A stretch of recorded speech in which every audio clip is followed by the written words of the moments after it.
Guys, কেমন আছো তোমরা সবাই? আশা করছি অনেক অনেক ভালো আছো, আর আমি অনেক ভালো আছি। তো আজকেও নিয়ে চলে এসেছি ছোট্ট পার একটি মিনি ব্লগ। আজকে বানাতে চলেছি একটি জিনিস, কি বানাবো সেটা তোমাদেরকে এখন বলবো না। যদি বলে দিই তাহলে 100% গ্যারান্টি তোমরা ভিডিওটা পুরোটা দেখবে না।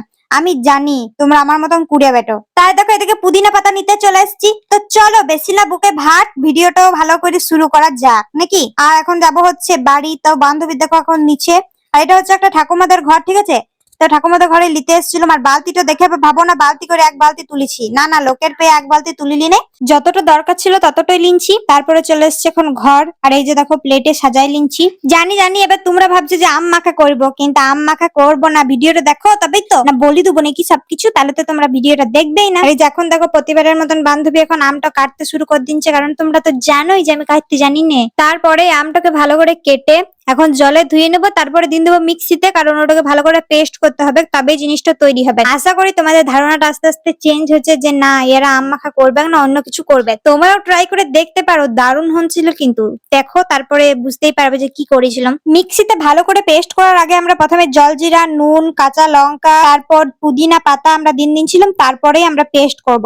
তো তোমরা তোমাদের স্বাদ মতন করে নুন, জলজিরা, তারপর লঙ্কা, ঝাল যেরকম খাও সেরকম দিতেই পারো। আর পুদিনা পাতাটা দিন দিবে, তাহলে পেস্ট হয়ে গেলে সেন্ট ভালো লাগবে খেতে, বুঝেছো। তোমরা তোমাদের মতন করে দিবে, আমরা আমাদের মতন দিনছি। আর হালকা করে চিনিও দিনছিলাম, যাতে হালকা মিষ্টি মিষ্টি লাগে। আম তো বলা যায় না, খুব টক হয়। তারপরে দেখো এখন পেস্ট করে নিয়ে চলে এলুম। এবার তো করবো আসল জিনিস। তোমরা ভাবছো কি করবে কে জানে বাবা, আমটাকে ঘেটি দিলে কেমনি করে। তারপরে মিক্সি থেকে বার করে পরে একটি বাটিতে নিলাম, আর 3টে গ্লাস নিয়ে চলে এলুম, যেহেতু আমরা 3জন ছিলাম সেই জন্য। তারপরে গ্লাস গালাতে ঠান্ডা ঠান্ডা কোল্ড ড্রিঙ্কস বলতে স্প্রাইট দিয়েছিলাম।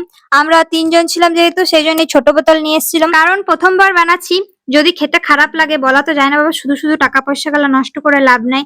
কারণ অগাধ টাকা পয়সা তো নাই, গরিব শরীব মানুষ যেমন আছে সেরকম দিন আনা দিন খাওয়া মানুষ আমরা, সেই জন্য একটা ছোট স্প্রাইটের বোতলই নিয়ে এসেছিলাম। তারপরে ওই 3টে গ্লাসে স্প্রাইট ঢেলে দিলাম ভালো করে। আর আম পেস্ট করে রেখেছিলাম, সেই আমটা এখন দিন দেবো 1-2 চামচ করে প্রতিটা গ্লাসে। আমটা দেওয়া হয়ে গেল, তারপরে আমি ভালো করে ঘেটে নেবো, কারণ যাতে স্প্রাইটের সাথে ভালো করে মিক্স হয়ে যায়।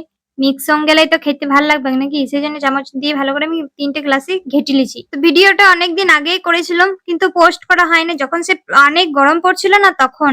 এই ঠান্ডাতে আমাদের ঠান্ডা লাগে না, দিয়ে আমরা আরো বরফ দিনছিলাম যাতে আরো বেশি ঠান্ডা লাগে আর খেতে অনেক মজা আসে। আর বরফ দেওয়ার পরে জলজিরাও দিনছিলাম উপরে হালকা করে, যাতে আরো টেস্ট লাগে খেতে।